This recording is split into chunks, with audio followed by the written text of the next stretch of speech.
Me llamo Lisa Scott, tengo 36 años y trabajo como fotógrafa profesional en Los Ángeles, California. Hace unos meses, volé a la casa de mis padres, justo a las afueras de Detroit, Michigan, para una cena familiar. La idea era pasar una noche tranquila y conocer al nuevo novio de mi hermana menor, Wendy Christopher. Estábamos todos alrededor de la mesa, comiendo y platicando, principalmente sobre la última promoción de Wendy en su despacho de abogados. De repente, Christopher se volteó hacia mí, dijo mi nombre completo y me preguntó en voz baja si yo era la fotógrafa de algunos paisajes del Medio Oeste que había visto en Internet. Apenas tuve tiempo de asentir con la cabeza, cuando mi madre interrumpió con esa risa cortante que tiene. Mi padre asintió como siempre y ella dijo, justo ahí frente a todos: Lisa solo hace algo de fotografía freelance. No es una carrera de verdad. No es nadie comparada con Wendy. Esas palabras cayeron como un golpe. Los tenedores se detuvieron. El cuarto quedó completamente en silencio.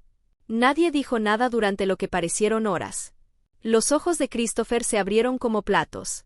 Sacó su teléfono bajo la mesa y empezó a buscar. Yo sabía exactamente qué estaba mirando, sus caras cuando finalmente se dieron cuenta de quién era realmente. No querrás perderte eso. Si estás viendo esto ahora, dale like y suscríbete al canal. Créeme, querrás quedarte para ver lo que pasó cuando finalmente se rompió ese silencio. Crecí en un barrio tranquilo justo a las afueras de Detroit, donde las familias llevaban generaciones viviendo allí y todos parecían conocerse por las actividades escolares, los deportes de fin de semana o los servicios dominicales en la iglesia local. Nuestra casa era un clásico colonial de 2 pisos, con fachada de ladrillo abajo, siding blanco arriba, un amplio porche con columnas y un garaje doble que mi papá mantenía impecable. El césped siempre estaba corto, incluso en primavera, cuando los dientes de león trataban de invadirlo. En otoño, pasábamos los fines de semana recogiendo hojas en enormes montones que Wendy y yo saltábamos antes de embolsarlas. Los inviernos eran largos y pesados, con nieve que a veces nos llegaba a las rodillas, convirtiendo toda la cuadra en un paisaje blanco silencioso, donde los niños construían fuertes y los únicos sonidos eran las palas raspando las entradas o las sopladoras de nieve a lo lejos. Los veranos traían un cambio bienvenido, barbacoas en el jardín o viajes de un día a alguno de los lagos cercanos, llenando el auto con canastas de picnic, sillas plegables y hieleras llenas de refresco. Mi hermana menor, Wendy Scott, nació exactamente 4 años después que yo. Desde el momento en que llegó, tenía un espíritu natural y encantador, extrovertida, rápida para sonreír, la clase de niña que hacía que los adultos se inclinaran para escucharla. Los maestros adoraban su energía, los entrenadores elogiaban su empeño en el campo y los vecinos siempre comentaban lo dulce y carismática que era. Yo era diferente, más reservada por naturaleza, contenta observando en lugar de ser el centro de atención. Encontré consuelo detrás de una cámara desde temprana edad, capturando pequeños detalles que otros pasaban por alto, como la luz formaba patrones en las ventanas, sombras estirándose sobre el césped cubierto de nieve o expresiones espontáneas durante reuniones familiares. Esa diferencia en personalidad parecía moldear la forma en que mamá y papá nos trataban. Wendy nunca careció de apoyo.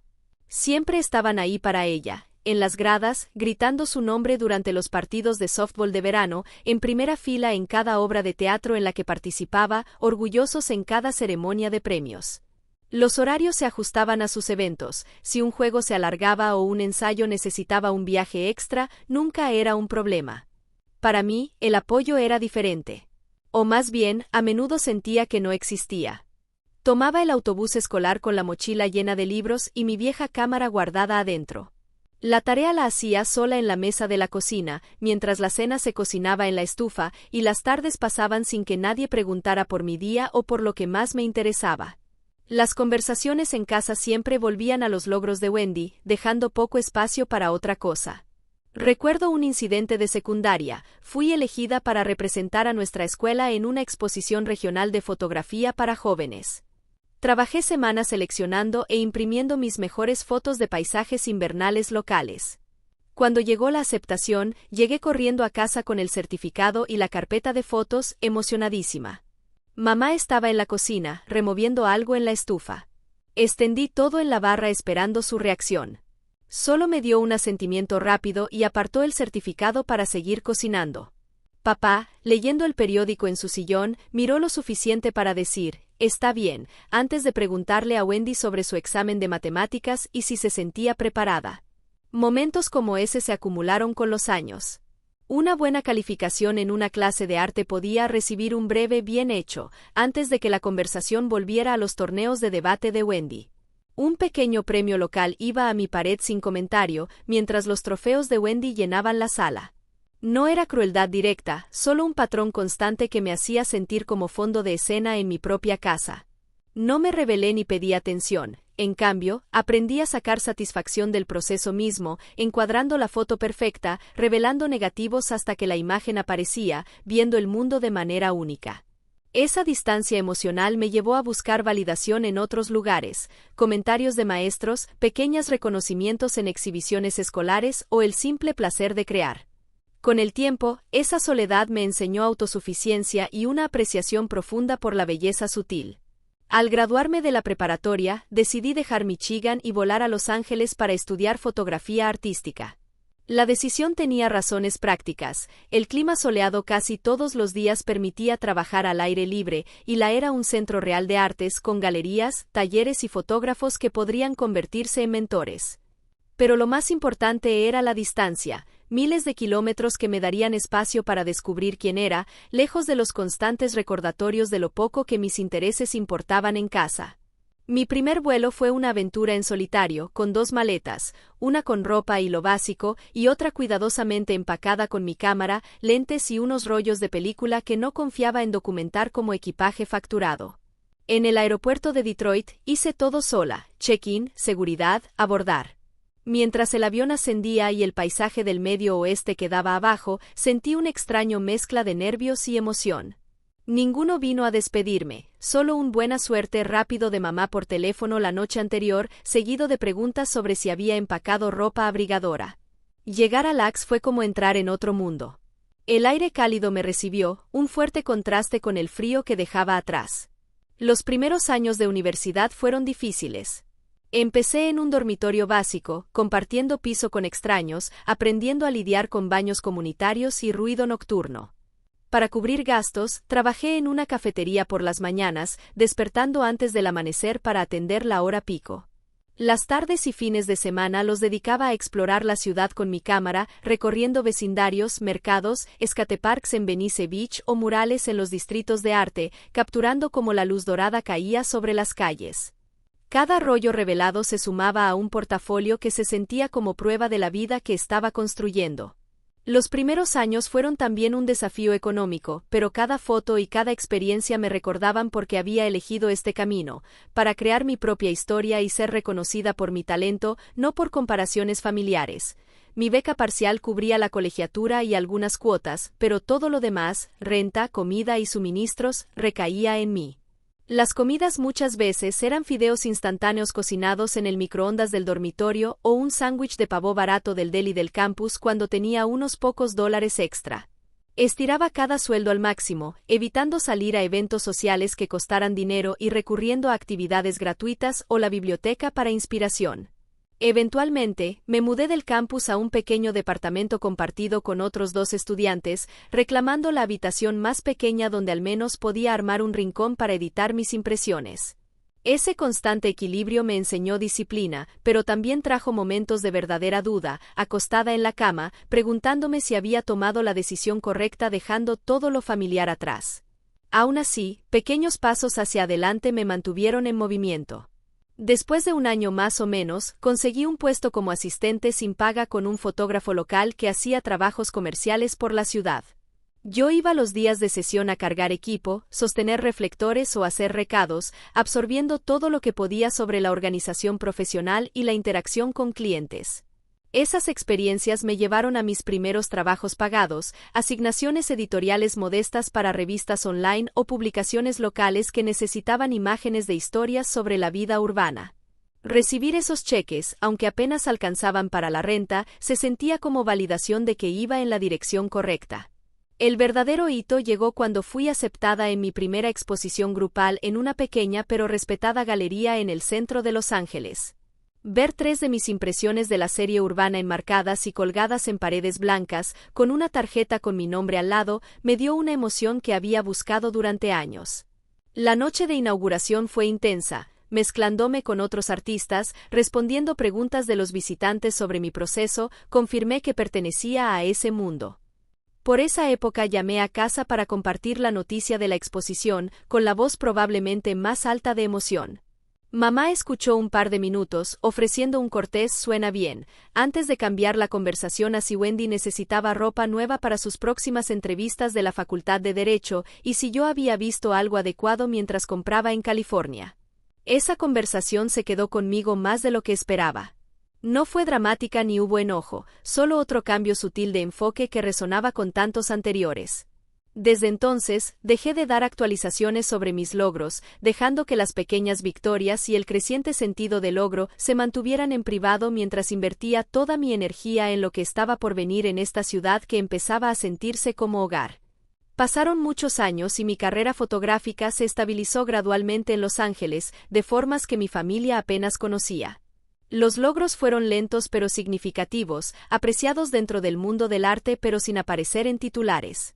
Mi primer libro de fotografía salió con un pequeño editor independiente, una colección centrada en retratos urbanos y la luz fugaz en espacios de la ciudad, y recibió reseñas alentadoras en varias revistas especializadas que destacaban la honestidad y la fuerza silenciosa de las imágenes. Ese reconocimiento me ayudó a conseguir mi primera exposición individual en una galería de nivel medio bien valorada en el Distrito Artístico, un espacio con paredes blancas y buena luz natural, donde pasé días instalando las impresiones yo misma, ajustando marcos y etiquetas hasta que todo se sintiera perfecto. La noche de apertura trajo un flujo constante de visitantes, coleccionistas, curadores y otros fotógrafos que se detenían frente a mi trabajo y hacían preguntas genuinas sobre mis decisiones de composición o elección de película. Esos proyectos me llevaron a trabajo más estable, fotografiando lookbooks y campañas para algunas marcas locales de moda que valoraban un enfoque artístico por encima del brillo comercial. Las sesiones a menudo eran en almacenes o azoteas por toda la ciudad, colaborando con equipos de estilistas y modelos que compartían la misma onda creativa. Una serie en particular llamó la atención y me hizo ganar un premio nacional de fotografía de una asociación profesional, con un modesto premio en efectivo e invitación a una conferencia en Chicago donde presenté junto a fotógrafos que siempre había admirado. La vida diaria en la comenzó a reflejar mi creciente estabilidad profesional. Finalmente me mudé a un departamento propio, de una habitación, con espacio suficiente para un estudio en la sala. Ventanas grandes con vistas a las colinas de Hollywood, cambiando dramáticamente según la hora del día o la temporada. Las mañanas eran para editar mientras la luz entraba, las tardes para reuniones o scouting de locaciones, las noches con amigos, casi todos artistas, fotógrafos o diseñadores de la escena local. Nos reuníamos para cenas casuales, sesiones de crítica o simplemente platicar sobre trabajo creativo, con conversaciones de vino y comida que fluían fácilmente, porque todos entendían los retos y alegrías de vivir del arte. Esas conexiones me dieron un sentido de pertenencia que hizo que la ciudad se sintiera menos abrumadora y más como un verdadero hogar.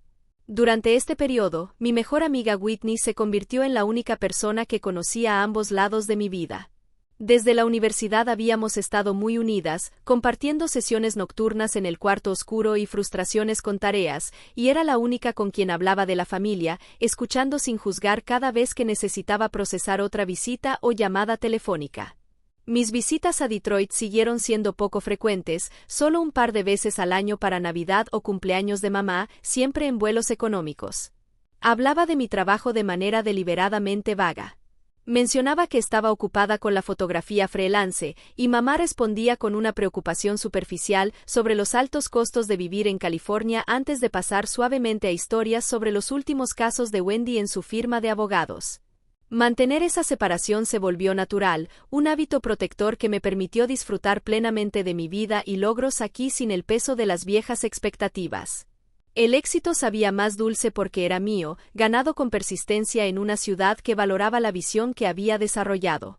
Sin embargo, esa doble existencia traía su propio dolor silencioso, prosperar en un mundo mientras permanecía invisible en otro, recordándome que algunas validaciones que antes anhelaba simplemente no llegarían.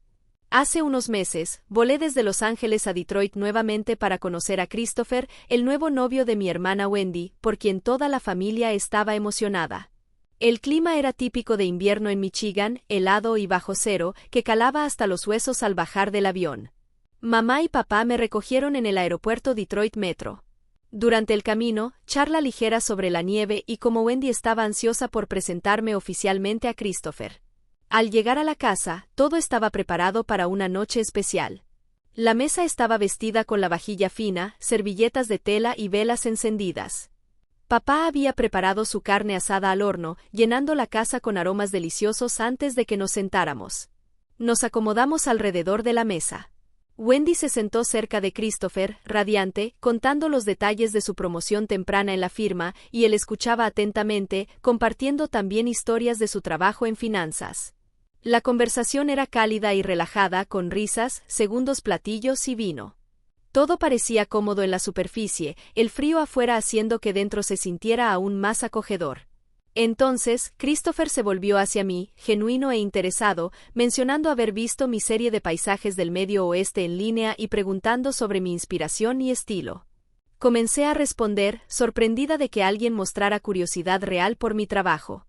Pero antes de que pudiera decir mucho, mamá interrumpió con su risa aguda y despectiva, y papá asintió. Ella dijo casualmente, como si fuera un hecho obvio. Lisa solo hace unos trabajos freelance de vez en cuando. No es una carrera seria. Es básicamente una nadie comparada con Wendy. Las palabras fueron como un golpe. La mesa quedó en completo silencio. Los cubiertos suspendidos, los vasos en el aire, el crepitar de la chimenea más fuerte que nunca. Christopher frunció el ceño, me miró y discretamente sacó su teléfono bajo la mesa, deslizando los dedos rápidamente. Yo sabía lo que estaba haciendo, buscando mi nombre.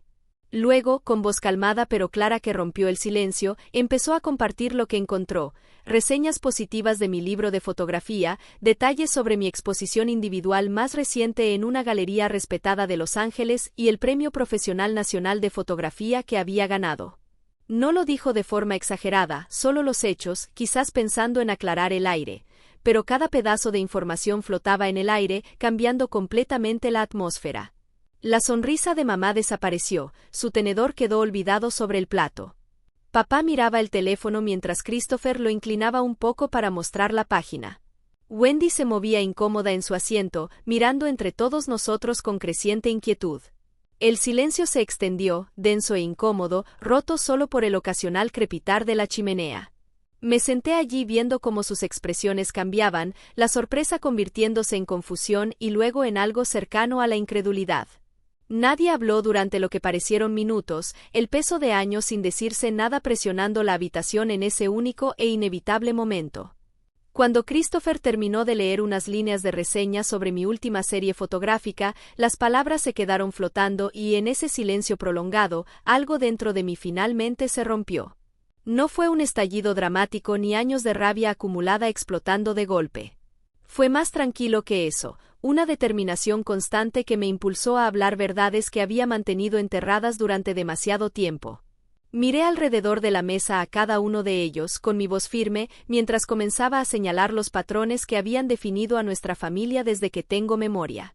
Hablé de las veces que había intentado compartir mi entusiasmo por una exposición grupal o un pequeño trabajo editorial durante llamadas a casa, solo para que la conversación se redirigiera casi inmediatamente a preguntas sobre los logros recientes de Wendy, sus próximos plazos, o las visitas donde me sentaba a escuchar detalles de sus casos sin que nadie preguntara nunca por el proyecto en el que estaba trabajando o cómo había salido una sesión reciente. Mamá fue la primera en responder, enderezando la postura mientras un tono defensivo se colaba en su voz. Insistió en que yo nunca había enfatizado lo importantes que eran esas cosas para mí, que si realmente importaban, debería haberlo dejado más claro o haber insistido más para llamar la atención, enmarcando el problema en mi falta de comunicación y no en nada de ellos. Papá permaneció en gran medida silencioso, con la mirada fija en su plato o en el mantel, ofreciendo solo interjecciones débiles como «no sabíamos que fuera tan serio» o «no lo veíamos así». Sus palabras se desvanecían sin seguimiento ni responsabilidad real. Wendy se veía incómoda, evitando el contacto visual prolongado mientras jugueteaba ligeramente con su servilleta. Comentó que no se había dado cuenta de la magnitud de mi trabajo en ese momento y que no había querido disminuirlo, pero sus palabras llevaban una sutil alineación con mamá y papá, sugiriendo que la familia siempre había sido alentadora a su manera. Christopher intentó aligerar la atmósfera, hablando con genuina calidez sobre lo impresionante que sonaba mi portafolio y cuánto admiraba la creatividad de las imágenes que acababa de ver. Sugirió que todos tomáramos un momento para apreciar los logros y avanzar de manera positiva. Pero sus esfuerzos se sintieron débiles frente a la tensión que ya se había instalado. Escuchar esas defensas y medias disculpas solo profundizó el dolor que había cargado por años. La habitación se sentía más pequeña, el aire más denso, y permanecer sentada se volvió insoportable. Medio a mitad de la comida, empujé mi silla con un sonido seco en el silencio y les dije directamente que necesitaba espacio para pensar las cosas por mi cuenta. Mi plato quedó medio lleno, sin apetito. Me levanté, me disculpé con la mayor compostura que pude reunir y subí al cuarto de huéspedes donde estaban mis cosas. Una vez sola, me moví metódicamente, doblando ropa en mi maleta, revisando cargadores y artículos de tocador. Las acciones rutinarias me ayudaban a mantenerme centrada en medio del torbellino de emociones. En minutos, abrí mi teléfono y reservé el vuelo más temprano a Los Ángeles para la mañana siguiente, la confirmación trayendo una pequeña sensación de control. El resto de la noche pasó casi en silencio abajo. No hubo pasos en las escaleras, ni golpes en la puerta, ni intentos de continuar la conversación. Me quedé despierta la mayor parte de la noche, pensamientos dando vueltas en recuerdos que había minimizado durante años, las formas sutiles en que la atención siempre fluía en una sola dirección, la erosión silenciosa de sentirme realmente vista en mi propia familia. El sueño llegó a ratos, dejándome cansada pero con la cabeza clara al amanecer. Salí temprano, pidiendo un transporte al aeropuerto en lugar de enfrentar otro desayuno tenso. Durante el vuelo, llamé a Whitney y hablé de todo en una larga y continua conversación. Su escucha constante me ayudó a deshacer el nudo de dolor y resolución que se había formado durante la noche.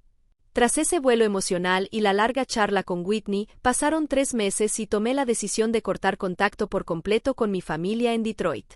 El cambio se sintió repentino e inevitable. Comencé bloqueando sus números, eliminándolos de redes sociales y configurando filtros de correo para que nada se filtrara. Al principio, había un extraño vacío en días festivos o en algunas noches, cuando los viejos hábitos podrían haberme impulsado a enviar un mensaje, pero eso desapareció a medida que nuevas rutinas se instalaron. Mis días en Los Ángeles se llenaron de un enfoque que nunca había tenido. Acepté proyectos que me sacaron de mi zona de confort, series a largo plazo sobre paisajes urbanos cambiantes, colaboraciones con galerías e incluso enseñar talleres de fin de semana para fotógrafos emergentes. El trabajo fluía más libremente sin el ruido de fondo de preguntarme si alguien en casa alguna vez preguntaría por ello. El ímpetu creció naturalmente. Llegaron invitaciones para paneles, mis imágenes aparecieron en antologías anuales, y la satisfacción silenciosa de ver mi visión realizada me mantuvo centrada. Whitney y los amigos que había reunido a lo largo de los años ocuparon un rol aún más importante. Formamos un grupo cercano que se reunía regularmente, criticando trabajos nuevos con café en cafés al aire libre, planificando salidas para fotografiar diferentes partes de la ciudad o simplemente pasando noches tranquilas con conversaciones genuinas, sin pretensiones. Ellos celebraban los logros conmigo de manera genuina, enviando notas alentadoras tras una inauguración exitosa o ayudando con instalaciones. Esta familia elegida me dio el apoyo constante que había deseado al crecer, haciendo que la familia biológica se sintiera cada vez más distante en comparación. Las noticias del conflicto me llegaron indirectamente, confirmando mi decisión sin tirarme de regreso. Christopher, sin intención de generar problemas, había compartido una versión de los hechos con algunas conexiones mutuas, y de allí se difundió discretamente, como suelen hacerlo los chismes en pequeños suburbios. Mamá y papá empezaron a evitar ciertos compromisos sociales, encontrando excusas para faltar a comidas de la iglesia o noches de golf donde viejos amigos podrían mencionar el tema. La incomodidad se notaba en conversaciones truncas cuando surgía mi nombre. Wendy también cargó con peso adicional, la tensión familiar se sumaba a su exigente agenda en la firma, haciendo los días de alta presión aún más difíciles y dejándola más agotada de lo habitual. Llegaron algunos intentos de contacto en las primeras semanas, un par de llamadas perdidas de papá, mensajes de mamá preguntando si estaba bien o si necesitaba algo, con cuidado pero sin una disculpa profunda o reflexión que pudiera haber cambiado mi respuesta. Los leí pausando un momento cada vez y luego los dejé sin responder. Con el paso de los meses, se instaló una profunda sensación de paz. La carrera que había construido tenía mérito propio, apreciada por personas que veían su valor sin necesidad de explicaciones. Dejar de esperar un trato diferente de mis padres liberó energía que había guardado durante años. Me di cuenta de que el verdadero éxito no se mide por obtener reconocimiento de quienes nunca lo ofrecieron libremente, sino en la vida que había creado, rica en trabajo significativo, relaciones auténticas y una confianza tranquila que venía desde dentro. Al final, la experiencia me enseñó que poner límites es un acto de autopreservación y que la familia se trata, en última instancia, de cuidado mutuo y no solo de obligación. Alejarse abre espacio para la sanación que ni sabía que necesitaba. Gracias de todo corazón por escuchar toda mi historia. Significa mucho que hayas llegado hasta el final. Si algo de esto resonó contigo, ya sea lidiar con expectativas familiares, encontrar tu valor por tu cuenta o establecer límites claros, me encantaría leer tus pensamientos o experiencias en los comentarios. ¿Alguna vez tuviste que tomar una decisión similar? ¿Cómo resultó para ti? Compartirlo nos ayuda a sentirnos un poco menos solos.